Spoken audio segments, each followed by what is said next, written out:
Hi dear students, welcome back to NEET and channel. NEET UG 2025 ఒక important breaking updates చూసే ముందైతే like and subscribe చేసుకోండి. ప్రతి counselling update చాలా ఫాస్ట్గా మీ దాకా వస్తుంది. అండ్ నా పర్సనల్ గైడెన్స్ కావాలంటే కింద ఉన్న నెంబర్కి వాట్సాప్ మెసేజ్ చేయండి. పెయిడ్ సర్వీస్ మాత్రమే. సో మీకు పర్సనల్గా నేను కేర్ తీసుకొని మీ కౌన్సిలింగ్ అంతా మీకు చాలా ఈజీగా అయ్యేలా అయితే నేను చూస్తాను. అండ్ వాట్సాప్ గ్రూప్లో కూడా యాడ్ చేస్తాను. మన మెంటర్షిప్ అయితే ఉంటుంది. సో వీడియోలోకి వెళ్ళినట్లయితే మనకు కొందరైతే ఈ పవర్ కట్ వల్ల ఎగ్జామ్ డిస్టర్బ్ అయింది అని చెప్పి కేసు ఫైల్ చేశారు. మధ్యప్రదేశ్ హైకోర్టు 75 మంది వీళ్ళందరికీ కూడా రీటెస్ట్ పెట్టమని అయితే వాళ్ళు తీర్పు ఇచ్చారు.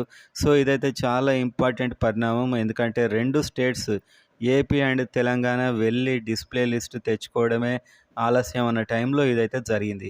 సో దీనివల్ల ఎవరికో ఎగ్జామ్ అయితే మాకేంటి అంటే ఇప్పుడు మీ ఆల్ ఇండియా ర్యాంకుని చూసారా, అది ఎంతో కొంత మారుద్ది. ఖచ్చితంగా ఆల్ ఇండియా ర్యాంక్ ఎంతో కొంత మారుద్ది. ఎందుకంటే ఆ 75 మంది మీకు పైన ఉండుంటారు, మీకు కింద ఉండుంటారు. సో ఓవరాల్గా వాళ్ళని కూడా ఈ లిస్ట్లో భాగం చేయాలి కాబట్టి ఆల్ ఇండియా ర్యాంక్ మారుతుంది. సో మారినట్లయితే మనకు వచ్చేటువంటి లిస్ట్ కూడా లేట్ అవుతుంది ఖచ్చితంగా. సో ఇప్పుడు ఆ 75 మందికి ఆ ఎగ్జామ్ పెట్టి అతి త్వరలో అండ్ తొందరనే చెప్పేస్తారు. మ్యాక్సిమం 75 మందే కాబట్టి వాళ్ళ రిజల్ట్ రావాలి. వాళ్ళతో పాటు పోయిన సంవత్సరంలానే మీకు కూడా మళ్ళీ ఒక రిజల్ట్ వస్తుంది. సో రీ రిజల్ట్ మళ్ళీ మీరు డౌన్లోడ్ చేసుకోవాల్సి అయితే ఉంటుంది. సో మీరు మళ్ళీ ఒకసారి రిజల్ట్ ఉన్నటువంటి అది స్కోర్ కార్డ్ అయితే మళ్ళీ డౌన్లోడ్ చేసుకోవాలి. సో ఇప్పుడు ఈ ప్రాసెస్ అంతా మళ్ళీ ఫ్రెష్గా జరుగుతుందని చెప్పుకోవచ్చు దీన్ని బట్టి. సో ఇదైతే కాస్త డిలే చేసే ప్రాసెసే. సో ఖచ్చితంగా డిలే అవుతుంది. సో ఈ 75 మంది అయినా కూడా వీళ్ళకి ఏర్పాట్లు మళ్ళీ చేయాలి, ఎగ్జామ్ పెట్టాలి, కీ ఇవ్వాలి, రిజల్ట్ ఇవ్వాలి.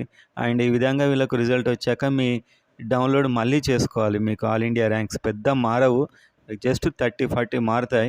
కాకపోతే ప్రాసెస్ అయితే మాత్రం చాలా టైం టేకింగ్ ప్రాసెస్ అని చెప్పొచ్చు. సో ఇంకేమవుతుంది అనేది ఇంట్రెస్టింగ్ చూద్దాం. సో మొత్తానికైతే ఇప్పుడు కొద్ది కాలం కౌన్సిలింగ్ అయితే స్లో అవుతుంది.